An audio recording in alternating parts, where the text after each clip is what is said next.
Hello and welcome to the programme which looks at the Holy Land. I am Paul Calvert. Psalm 119 verse 160 from the New King James Bible says this: "The entirety of your word is truth, and every one of your righteous judgments endures forever." I'm with a camera Arabic researcher, the Committee for Accuracy in Middle East Reporting and Analysis, and we're talking about the BBC documentary that followed the lives of 3 Gaza children. Now, tell us about the documentary and who were these 3 children? All right, so the documentary was produced by a company that was later revealed to be external to the BBC, also London-based, but the BBC has broadcast it saying that it had full editorial control over the content.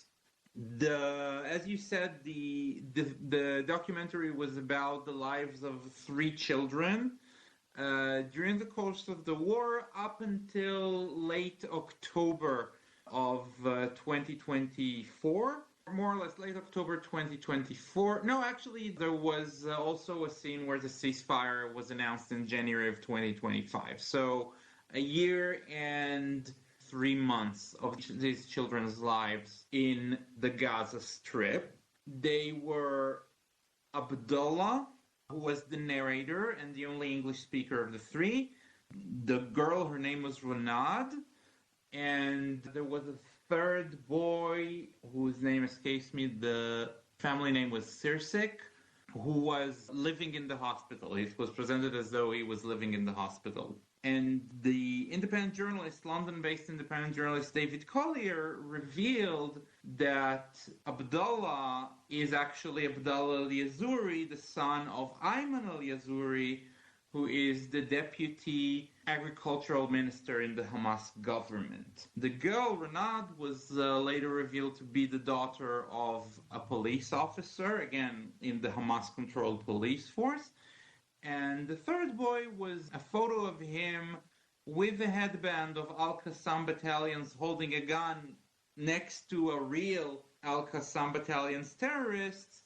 That photo also resurfaced after the documentary was published, and all of these Hamas connections were revealed by David Collier, who is an independent journalist. So these weren't just any old kids, they had so much linking to Hamas. Do they not check these people out before they actually do interviews with them? Well, that is the big question, and that is up to the BBC to publish the results of its investigations as for regarding what exactly was the procedure that was supposed to find out these children's links to Hamas and what went wrong in this procedure. According to the BBC, the current version of the BBC is that the production company was aware of at least Abdullah al-Yazuri's connections to Hamas, to the Hamas government, but it was not shared with the BBC itself. This needs to be more thoroughly investigated before we know exactly what happened. Now, would these families have been paid for making this documentary? And would this be the BBC giving money to Hamas, which is a terrorist organization, and Hamas is banned in England, so they'd actually be breaking the law by giving money to Hamas from the UK? Again, this is what the UK authorities have already raised suspicions about. The current BBC version is that while the father is a Hamas official, the payments were transferred to his daughter, Abdullah's sister, and her mother, Abdullah's mother, and her mother, who is also obviously Abdullah's mother. This sounds a bit ridiculous, but that's what they're saying. There is a possibility that we didn't break the law because we only paid the mother and the sister, but not the father. The other 2, it's less clear what kind of payments were transferred and by whom. This is still up to investigation exactly what are their connections, but obviously their connections to Hamas are less clear than Abdullah's. Was the documentary translated correctly?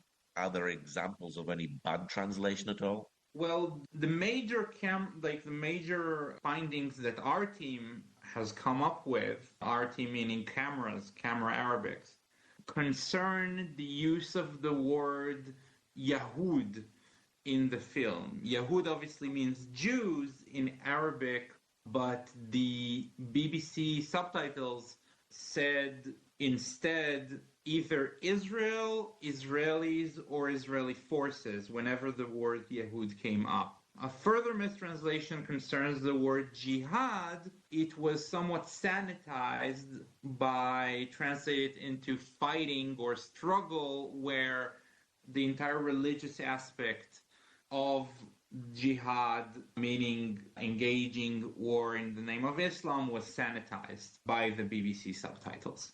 Were there other examples of things wrong, or were there just them two? Well, there were 5 Yahud references and 2 jihad references. And another part where there is a scene where a doctor waves an amputated hand in front of a camera and says, this is what it has come down to, but the BBC subtitles said, this is what the Israelis have done, which he doesn't say the word Israelis at all. So I would say there are 7 cases in which there were gross omissions in the subtitles. Tell us about the cameraman who was making this video, who worked on the documentary. Did he glorify terrorism? 2 out of the 3 cameramen we and David Collier found evidence for them glorifying terrorism. One cameraman posted on October 7th an emoji, a saluting emoji saying the flood, meaning the flood, the Al-Aqsa flood, which is the name given by Hamas to the October 7th attack. And another cameraman posted 2 posts glorifying October 7th on his X profile, and another post glorifying a previous attack on April 2023, which killed a civilian in Tel Aviv, a ramming attack which killed a civilian in Tel Aviv. So at least 2 out of the 3 cameramen did celebrate terrorism on social media. Didn't this whole video feel like it was a sense of Hamas propaganda? Yes, it was a rather sophisticated one, though. The problem is that there was hardly any criticism or critical view of what had happened in the Israeli side, and the situation of the hostages, they're basically mentioned in a word or 2. So obviously it was all very one-sided, but also the mistranslations and the fact that the people involved had so many links to Hamas and some of them glorify terrorism, it all points to the fact that it all gave a very sanitized view of what things in Gaza are like. Now nobody can say there has not been an omission. You know that the people responsible for making the film were not impartial. So really you cannot know from this film what was really the situation on the ground, and therefore it was a propaganda piece in the sense it was not a documentary. So this is really the BBC taking sides, isn't it? The BBC has been taking sides for years. Camera and others have exposed them countless times in BBC output in English, in Arabic, even in other languages. We do not think at this point that BBC impartiality is claim even worth fighting. There is so much evidence claiming otherwise that anybody can just go to our website and other people's websites and see for themselves that the BBC has been taking sides, not since October 7th, but years and years before. Is there pressure on the BBC to comply with the Palestinian narrative? I know, me being here in Bethlehem, many Palestinians would say, oh, well, we'd rather have Israel coming in and taking Bethlehem and living under Israeli rule because the Palestinian Authority is corrupt. They couldn't say that in public, but they'll say that in private. So do many journalists in the BBC feel the pressure to actually run with the Palestinian narrative? Yes, it's a mix of the fact that they are not reporting from a democratic society, and they're being awfully uncritical about that, and there's an awful lack of challenging the speakers around these points. But it's also a case of, lazy journalism. These voices that you quote, the reporters are oblivious to. They don't search them hard enough, even though they're around all the time. So I would say it is a mix of lack of professionality and laziness and lack of critical thinking towards the non-democratic society they report from. Tell us more about your work with camera and working in the Arabic side. So in the Arabic side, sometimes the bias is more out there than in English. Not that the English is not biased, it is very much biased, but in Arabic it's more often pronounced. The BBC on October 10th, there was a video in BBC Arabic that questioned whether the Kfar Aza massacre has even happened, presenting it as a dual narrative story, right? Israel says that there was a massacre in the kibbutz. Hamas says there was not a massacre in the kibbutz because all it did was target military targets. And we're the BBC, we're neutral, so obviously we'll never know the truth whether there was a massacre or there wasn't a massacre.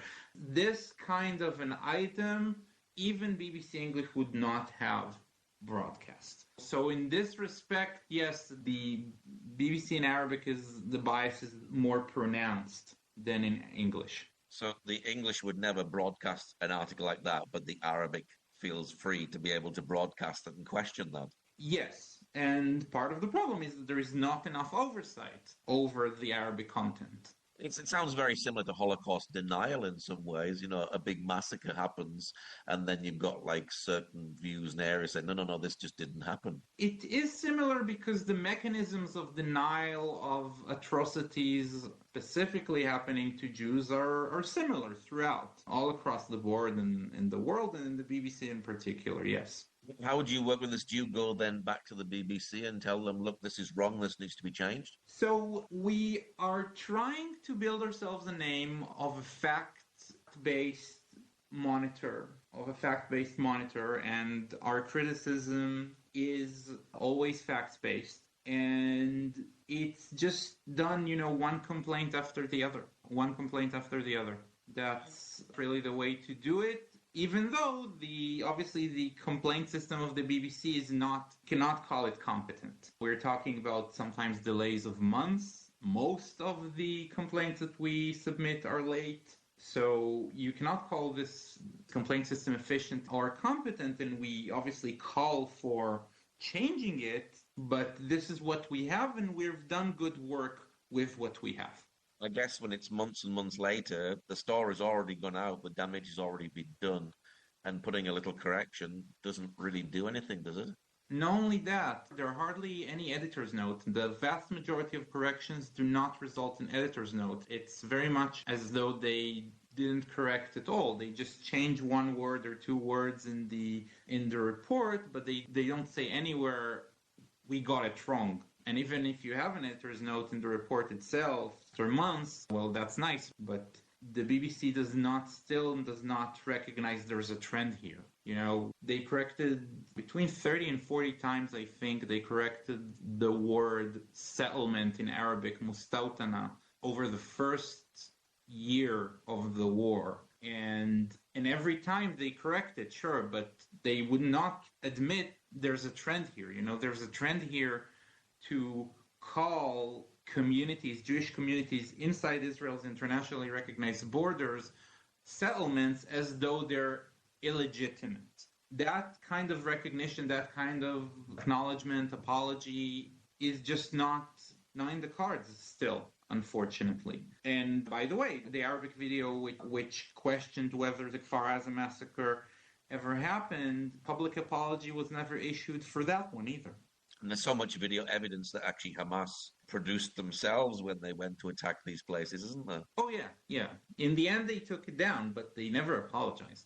Is it just the BBC Arabic you work with, or do you work with looking at other news agencies as well? I do all the Arabic-speaking subsidiaries of Western media outlets, which means I also do France 24. They're even worse than the BBC, if that's even possible. And that's the French. Deutsche Welle, the Germans are better. Deutsche Welle also has an Arabic subsidiary. They're better. They're the only Arabic-speaking media outlet I know that consistently calls October 7th an act of terrorism, which is a lot.